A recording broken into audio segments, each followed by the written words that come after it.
Alors donc, bonjour Marc, nous sommes Bonjour. devant l'église de Saint-Eustache. Tu me rappelles ta chaîne Alors Fredox Xoderf, C'est donc ça. Fredox et en palindrome Xoderf.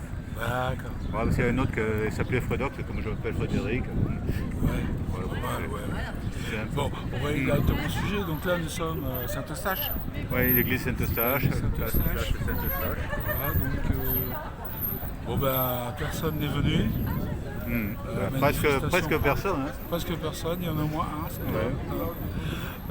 Et puis de toute façon, tous les accès pour venir ici en voiture, assez loin d'ailleurs, sont bloqués. Donc on ne sait pas pourquoi. Donc ça veut dire que Nora n'a pas pu venir. Donc, et puis il n'y a même pas les policiers aujourd'hui. Donc c'est annulé. C'est vrai qu'il pleut. Bon, voilà. On fatigue d'organiser des manifestations, Laura et moi on fatigue. Voilà, tant pis. Donc pour parler d'un sujet plus vaste, je dirais que j'observe depuis les événements l'humanité. Vraiment l'humanité, mais les humains là, on dirait qu'ils se fichent de ce qui arrive. Tu vois, là on est au hall, il y a beaucoup de passages. Bon, ça galope. Voilà, un peu moins là. Mais tu vois, et puis chacun son truc quoi. Voilà. Je m'en fous de ce qui se passe. C'est dingue. Ouais. C'est dingue parce que, je veux dire, si on ne réagit pas maintenant, ça va être trop tard. Hein. T'as vu, il y a l'épargne, va être l'épargne européenne. L'armée française sera l'armée européenne. Et on va, là c'est une sorte de coup d'état de l'Europe là. En accéléré, il me semble. Une colonisation de la France peut-être. Oui. Non, mais il n'y aura plus de France, là, je veux dire. Les gens ne se rendent pas compte de ça. Mais quelque part, ça paraît tellement énorme aussi. Parmi les symboles, justement, il y a un an, Ouais. le drapeau européen sur la tombe du soldat inconnu. Ah ouais, j'ai pas fait gaffe à ça. En tout cas, il y avait eu ça. Ah d'accord. Le drapeau européen qui est un peu le drapeau allemand. Le soldat inconnu qui s'était battu en 14-18 et qui est mort sous les balles allemandes, c'est quand même chaud quoi. Oui, mais avec la guerre d'Ukraine et tout ce qui se passe, quand tu te rends compte que les élites trahissent le peuple, droite et gauche, hein. Ouais. Donc c'est le système. Donc le système politique, droite-gauche, tout ça, extrême-droite, extrême-gauche, tout ça, c'est du cirque. Pour nous faire croire qu'on est en démocratie. Là, j'ai regardé une émission ce matin où effectivement on parle de la corruption par les Américains de l'ensemble des élites françaises. À ce point-là, je ne savais pas. Quoi. Donc je m'en veux aussi de ne pas m'être rendu compte avant. Bon, ça fait 5 ans qu'on traîne aussi, on a fait un peu le boulot. Mais je veux dire, la corruption au niveau des médias, en passant, bravo Fiche Média, la corruption au niveau des médias, la corruption au niveau des politiciens, la corruption au niveau des préfets, la franc-maçonnerie. Waouh! Que ce soit à ce point, j'en reviens pas. Et bon, et puis on s'aperçoit aussi, avec l'histoire du Covid où la grippe aviaire était un préambule, premier essai. Pourquoi ça marche le deuxième coup, je ne sais pas vraiment. En tout cas, moi je connais dans le milieu médical des gens qui ont été sincères, qui ont vraiment cru. Donc, et puis ça me rappelle aussi mes expériences professionnelles où j'ai eu à faire du management. Et dans le management, pareil, tu es là pour obéir et puis c'est tout. Et si tu n'oublies pas, virer. Tu vois. Et donc ça veut dire que c'est pas nouveau. Je vérifie que c'est. Non, c'est pas. C'est bon. Regarde. Donc c'est pas nouveau. Donc en fait c'est pas depuis que Macron est là que c'est ça. C'est une mentalité qui date depuis longtemps. C'est une mentalité d'une certaine bourgeoisie, mais pas une bourgeoisie forcément de plus haut niveau. Hein. Je te parle pas. Ceux-là, c'est les pires, bien entendu. Il y a le mépris du peuple, le mépris des petites gens, comme on dit, des gueux, hein, en faisant référence à des gilets jaunes, hein, soi-disant. Pas soi-disant des gilets jaunes, soi-disant des gueux. Je me dis, mais... waouh. Bon, moi j'ai vécu mon enfance où on était encore pas mal christianisé, un peu moins mélangé entre guillemets, parce qu'on va me dire que je suis raciste. Je suis pas raciste. Ma femme est vietnamienne, mes enfants sont métis, etc. Bon, mais quand tu regardes ce que voulait faire Soros, parce que j'ai appris ça assez tardivement, c'est quand même casser entre guillemets les ethnies pour casser, on va dire, la cohésion sociale des peuples. Et on voit les résultats aujourd'hui, quoi. Ouais, comme ça, ils se tapent dessus pendant qu'on dessus. On se tape dessus, on se méprise. Toi, dans le métro, on passe devant. Ouais. Les personnes âgées ne peuvent plus s'asseoir. Il y en a quand même de temps en temps qui laissent la place. Mais bon, et puis il y a un comportement, je veux dire, de la délinquance invitée. Parce qu'après je suis raciste, mais c'est hallucinant. Tu vois des jeunes, mais la délinquance elle est pas que dans le 89-3. Ouais. Et en plus, ce qui est vrai, c'est que la police a été très efficace pour surveiller la muselière quand on la portait mal. Ah là là. Ça, c'est vraiment bien efficace. Exact. Là, c'est efficace. Hein. C'est l'obéissance. Donc, j'ai posé des questions sur. Bon, alors, je l'ai déjà dit. Hein, comme quoi, les choses ne se posent plus parce qu'étant d'origine bretonne, c'est les Vendéens, le massacre des Vendéens. Oui, il y a des humains qui sont capables de tuer en masse. Et en même temps, j'ai l'explication de 14-18, comment des élites peuvent amener le peuple, aller se casser la gueule entre eux, tout en étant le soir, faire des belles bouffes, faire des belles fêtes et tout. Hein. Hein, on a vu ça pendant le Covid, hein, il y a eu des fêtes de certaines élites. Hein. Oui, ce qui était fort, c'était qu'à un certain moment, à 8h du soir, tout le monde se regardait de manière amoureuse et applaudissait de manière amoureusement pour remercier les soignants. Ouais. Et après, ceux qui n'avaient pas voulu passer à la pique-pique, eh ben, ils étaient bannis. Quoi. Ouais. Et c'était les mêmes personnes qui applaudissaient amoureusement le soir. Ouais. En fait, je découvre l'humain, c'est-à-dire le manque de cohérence. Bon, peut-être que les humains sont des caniches, non? Sont des caniches, qu'on dresse, donne la patte, fais ceci, fais le beau. Ouais, bah écoute, il faut bien trouver une place, il faut bien trouver un boulot, il faut bien se nourrir. Il faut avoir son nonos. Il faut avoir son nonos. Bon, après tout, il faut qu'il y ait une société, hein, il faut que ça fonctionne.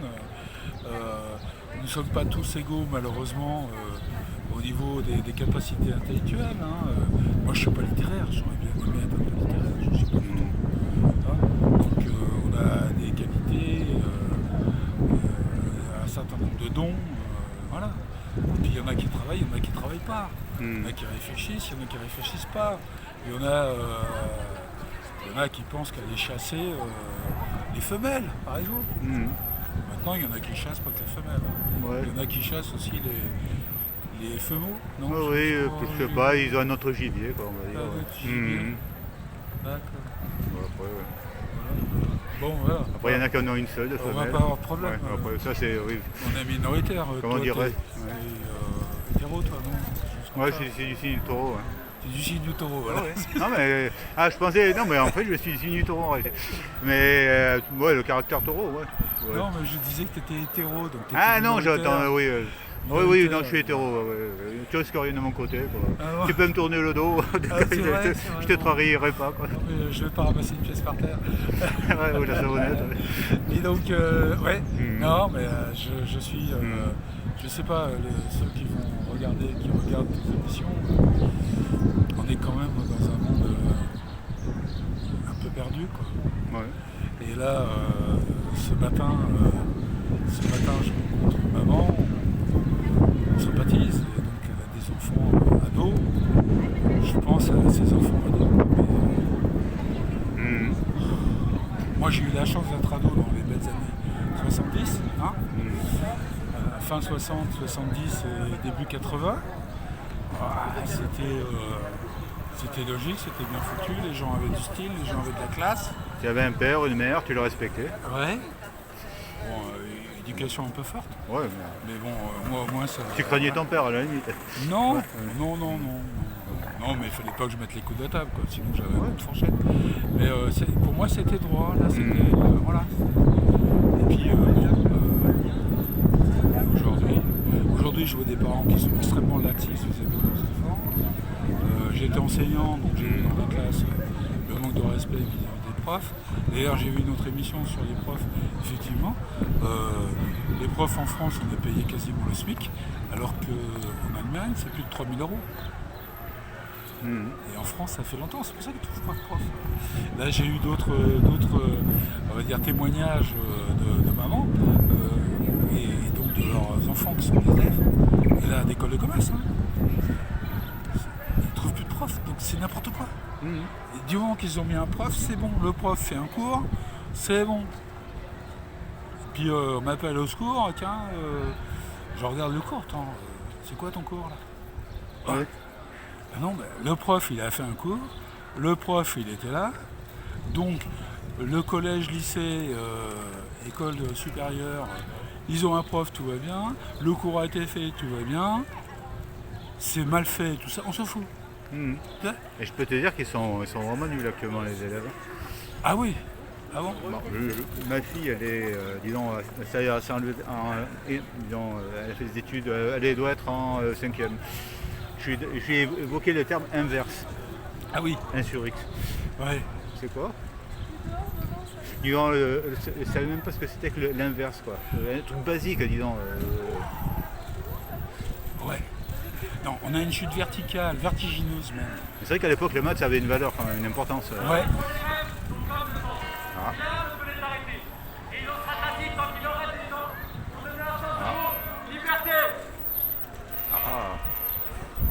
Voilà, qui évoque la liberté.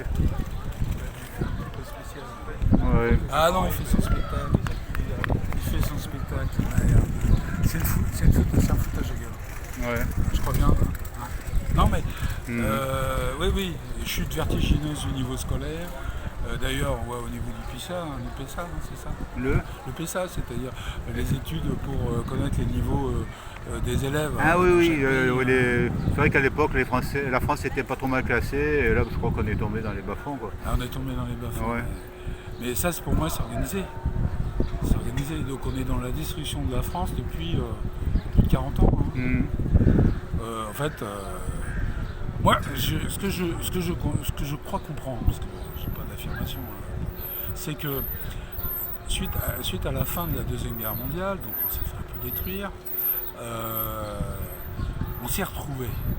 C'est-à-dire que la population française s'est retrouvée. Et merci De Gaulle en passant. Donc, du coup, on a connu des progrès gigantesques. On a quand même fait le Concorde, on a fait des choses fantastiques. Les centrales nucléaires, les autoroutes, l'industrie. On avait plein d'entreprises qui étaient au niveau mondial. Et on était heureux. Bon, moi, mon père, on était 6 enfants, donc avec son salaire, on pouvait nourrir les 6 enfants, avoir un appart correct. Et puis madame faisait de la peinture. Voilà. Et on avait une femme de ménage. Voilà. Aujourd'hui. Oui, c'est vrai qu'à l'époque, il y avait un salaire qui permettait de nourrir une famille. Maintenant, tu as monsieur et madame qui bossent, ça ne suffira même pas. Ouais. C'est-à-dire ton loyer, c'est déjà un salaire. C'est hallucinant. Je veux dire. Il y a des personnes qui travaillent et qui dorment à la rue carrément. Quoi. Donc, oui. Dans les voitures. Ouais, je connais. Et comment dire, c'est. Non, mais on pouvait pas. Qu'est-ce qui aurait fait qu'on puisse réagir? On nous a bien endormis avec la pseudo-démocratie, avec l'extrême droite, l'extrême gauche. Mais c'est vrai qu'entre-temps, on s'est pas rendu. Enfin bon, la vente de la Française des Jeux, les autoroutes où ils ont viré les péages, où on a payé, les Français ont payé les autoroutes, et après ils payent, maintenant ils doivent payer les péages. L'entretien alors Oui. En fait, le Français est vraiment un mouton, quoi, disons. On le tond, quoi. Ouais, mais ça date. C'est parce que ceux qui ont pris la suite de Gaulle et compagnie, hein, c'est-à-dire on avait connu une belle croissance et qu'on avait des belles sociétés et que les choses paraissaient logiques, ceux qui sont arrivés après se sont servis. Et là, je pense qu'il y a eu la mafia. Merci Cohn-Bendit, au fait, ta gamine de 5 ans, elle va bien. Putain, tu te rends compte, Cohn-Bendit, étudiant allemand, hein. Je ne dirai pas plus parce que je vais avoir des problèmes. Hein. Je vais avoir des problèmes. Et donc, ce que je veux dire, c'est que là, c'était la chute libre. 68, c'était pour faire chuter De Gaulle. On va dire que c'était une des premières révolutions de couleur. Hein. Et pourquoi la détestation des États-Unis vis-à-vis de la France, etc. En fait, l'Empire américain est gouverné par des salopards. Ouais. Mais ça remonte à bien plus longtemps. Même, déjà, dès la Première Guerre mondiale, la France et l'Angleterre étaient deux pays ultra puissants. Ils avaient des colonies, ils étaient hyper riches. Après la Première Guerre mondiale, il y a eu beaucoup de pertes quand même. Hein. Après la deuxième, alors là, c'était le coup de grâce. Quoi. Mais bon, c'est sûr que le coup de grâce n'était pas terminé. Quoi. Ouais. La Révolution française, on ne sait pas combien il y a eu de millions, je pense des millions de morts. Hein. Ça nous est caché, mais je pense qu'il y a eu vraiment énormément de massacres. Si on prend le massacre des Vendéens en 93, c'était déjà des centaines de milliers. Hein. Donc c'était, on va dire, le premier génocide de masse jamais vu. Quoi. Les Arméniens, je sais pas trop en comparaison. En tout cas, ils ont perdu leur pays et ils se sont je pense que là, c'est encore pire. Mais là, c'était entre Français. C'est-à-dire que l'homme nouveau, donc c'est la gauche progressiste. L'homme nouveau, ça n'a pas changé. Alors, donc, et puis donc tu as eu les différentes révolutions, Napoléon, etc. T'en avais combien de Français qui sont morts pendant toutes ces guerres? Et pareil, j'ai vu à une émission qu'il y avait à peu près 100 000 morts par mois en France. Il paraît que c'est Napoléon Bonaparte qui a arrêté ce massacre interne et qui a fait des guerres externes pour qu'on arrête de massacrer les Français internes, de façon interne. Mais j'ai vu ça il y a plus de... Il joue hier. Bon, de toute façon, tout est possible maintenant. Mais ce que je veux dire par là, c'est que la population française, on était majoritaire en population en Europe, elle a été massacrée depuis 200 ans. 1789. Et là, on est à la fin. Quoi. Mais on va se relever. Hein. On lâche rien. Mais c'est vrai que les Français ont toujours été envahis, hein, même par Jules César à une certaine époque. Après, c'est pas des Français, je crois qu'ils étaient des petits peuples un peu divisés. Quoi. Donc attention, je suis celte. Je suis celte. Oui. Mais il n'y avait pas qu'un seul celte à l'époque, il y avait des petites peuples celtes. Oui, après, tu étais lequel, dans quel camp tu étais? Il y avait plusieurs tribus bretonnes. Ah oui. Ouais, je suis à moitié breton aussi. Ah bon? Et à moitié marseillais. Ah d'accord. Donc c'est à force de te laver au savon que tu es devenu marseillais? Le savon de Marseille? Non. C'est à cause de mon père. À cause de ton papa. Et donc, et grâce à ma mère, je suis breton. Ou bien dire ça. Quoi. Ah d'accord. Ah oui, il y a pire que les bretons, c'est les bretons. Ça, je la refais encore. Ah ça, caractère de breton, caractère de cochon. Hein. Oui, mais ils se laissent pas faire. Ouais. Quoique, ils votent socialistes depuis longtemps maintenant, les Bretons, en Bretagne. Hein. C'est encore un mystère. Ils arrivent à retrouver les socialistes? Ils votent socialistes, les Bretons. Ouais. Hein. C'est étonnant. Bah, ils ont été royalistes aussi longtemps à une époque. Ah bon? Ah ouais. Mais après, bon. Ils changent d'avis assez lentement. Quoi. Enfin bref, misère, quoi. Hein. Donc on arrive dans une misère totale. Alors je sais pas, moi je trouve que les gens sont de plus en plus zombies. C'est peut-être parce qu'ils sont de plus en plus choqués par ce qui se passe et qu'ils n'osent pas se le dire. N'osant pas se le dire, ils se sentent lâches, donc du coup ils s'enfoncent de plus en plus. Ou alors est-ce que c'est l'effet de la... Bon, je pense pas. Non, en fait c'est pas le produit en lui-même, c'est plutôt le fait de s'être soumis. Oui, parce qu'ils se sont soumis à plusieurs reprises, ils ont signé le papier. Ouais. Donc dès que tu te fais avoir, si tu te fais avoir une fois, tu peux te dire bon, je reconnais mon erreur, je reviens en arrière. Par contre, tu te fais avoir 2, 3, 4 fois d'affilée, tu peux pas l'accepter quoi. D'accord. Je suis intelligent, je suis pas bête. C'est vous qui vous êtes trompé. Je pense que c'est plutôt disons, le fait d'avoir accepté, quoi, d'avoir signé. Et puis, une des explications de l'état de notre société d'aujourd'hui, ce sont les écoles. Mmh. Et les facs. Finalement, je me suis aperçu que les facs, c'était pire. Donc les écoles, pourquoi? Je parlerai des écoles de management. Mmh. C'est-à-dire que c'est des concours. J'ai vu une émission où je suis assez d'accord. Les élites, on choisit les élites, c'est les pires. Mmh. C'est-à-dire ceux qui sont prêts à t'écraser pour passer devant, réussir le concours, sans aucun affect, tu vois. Donc effectivement, le système de concours, c'est une sélection des plus salauds. Ce qu'on peut dire, c'est que Macron a réussi à s'imposer en trahissant Hollande. Oui, aussi, ça c'est d'accord. Ce que je veux dire, ouais. c'est que voilà, moi, dans ma carrière, j'ai eu affaire donc à des managers, la hiérarchie. Et en fait, ils venaient d'écoles de commerce, quoi. Et c'est vrai que dans les entreprises, l'organisation, disons, la gestion du personnel, ce sont les ressources humaines. Ouais. Le terme ressources, quoi. Ouais. Ah oui, c'est pas mal ça. Mmh. J'ai trouvé ça intéressant. Les ressources humaines, nous ne sommes que des ressources. Non, des ressources humaines d'intelligence. Oui, mais je pense que pour les ressources humaines, c'est plutôt tu es la ressource, quoi. Ouais. Tu peux être convenable à merci. Ouais. Bon. Tu es utile, on te garde, tu es pas utile, bye bye, quoi. Ouais, plutôt au revoir parce qu'il plutôt, est pas là. moi je voyais plutôt les choses.